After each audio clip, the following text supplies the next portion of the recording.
Ontem, quando foram divulgados aqueles áudios, a primeira impressão que me ocorreu é de que era uma tentativa do Mauro Cid de limpar a imagem dele de traidor perante a corporação, né, que é uma pecha, né, muito gravosa, né, dentro dessa corporação, a existência de um traidor. E que fez isto em diálogo com um colega de farda, né, supostamente imaginando que era um diálogo livre, né, sem qualquer tipo de armação por trás, e tinha esse interesse de que esta informação, né, de que ele mantinha a fidelidade com o Bolsonaro, o bolsonarismo, e só estava premido por pressão da Polícia Federal e do ministro do STF, uma espécie de um neolavajatismo, né, portanto, com um destino diferente daquele que teve a Lava Jato, com esse objetivo. Né. Eu acho que ele foi surpreendido, né, com a divulgação e a revelação desses áudios que foram tornados públicos e que eles naturalmente podem ser entendidos, né, como um combustível para o bolsonarismo, para a defesa do Bolsonaro e dos outros implicados. Do ponto de vista pessoal, eu acho que faltou a ele fazer um cálculo raso, rápido, para saber que esta atitude ela teria implicações, inclusive esta implicação dele ser preso e correr o risco de ter o acordo de delação rescindido, com todos os efeitos que isso significa, e o mais gravoso dos efeitos é justamente de ampliar o tempo de condenação para além de 2 anos, o que compromete a carreira dele definitivo, porque à medida que se ele tiver uma condenação de mais de 2 anos, ele perde o posto de militar e perde, inclusive, né, a sua condição de vínculo com a carreira e todas as consequências decorrentes disso.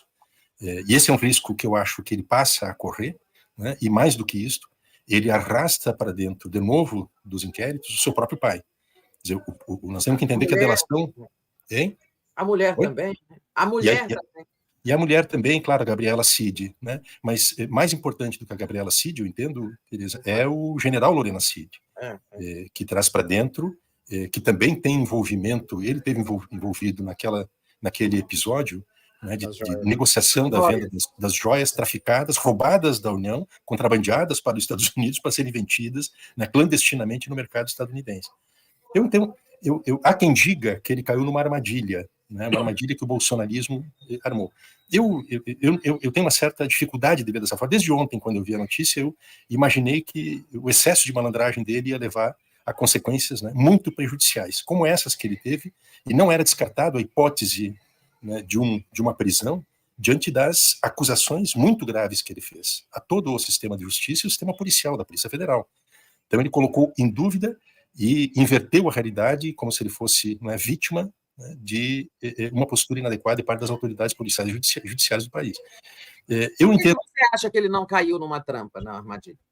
Eu acho que caiu. Eu queria entender esse seu raciocínio. Não, é que eu acho que o que presidiu esse movimento que ele faz, de expressar essas opiniões, que são opiniões que caem como música aos ouvidos dos seus colegas de farda, mas sobretudo ao Bolsonaro e ao bolsonarismo, ele fez com o interesse de limpar a barra, porque a condição de traidor dentro da corporação militar, da instituição militar, ela é uma condição né, muito nefasta, muito prejudicial à imagem e à carreira dele. Mas limpar a barra sem vazar, né? Ele não imaginava. Sem vazar.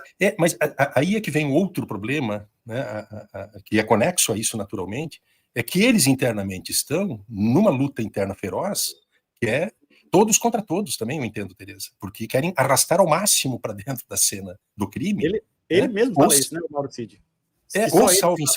Ou salvam-se todos, né, ou vamos todos. Entende? E aí entra, eu acho que é esta divulgação que foi dada, sem autorização, de um interlocutor interessado em ouvir aquilo e usar aquilo para o propósito que é exatamente esse, de beneficiar. Essa é a minha interpretação. Agora, independentemente disso, pode ter havido efetivamente alguém que criou a circunstância, que colocou o interlocutor, que é um colega de farda, a gente precisa entender isso. Quem estava em diálogo com ele era um colega de farda, era um militar, um oficial também, que estava em diálogo com ele. Pode ter sido criada a circunstância de terem armado esse diálogo, induzido ele a falar isso? Eu acho que até pode.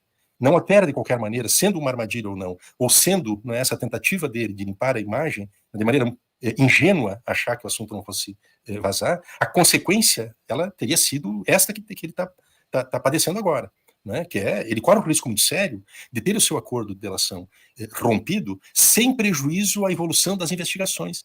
Porque a delação do Mauro Cid, é importante a gente dizer isso, a delação do Mauro Cid, ela não acrescenta nada aos inquéritos, né, além de pormenores e detalhes, circunstâncias, eventualmente diálogos, de informações que foram obtidas na própria apreensão do telefone celular dele e de outros documentos e posse de dispositivos telemáticos que ele tinha. Então, isso não altera o resultado, o conteúdo do que está em curso, nem para o Mauro Cid, nem para os demais. Vejam, a reunião aquela do 7 de julho, que ele ocultou ou esqueceu, né, da Polícia Federal no seu depoimento, ela já estava disponível para a Polícia Federal. Aquilo independia de uma delação dele. Já estava disponível. E, portanto, tudo o que já tem esse acervo probatório, eu entendo, que ele já é suficiente, né, para prosseguir as apurações contra ele próprio e contra os demais.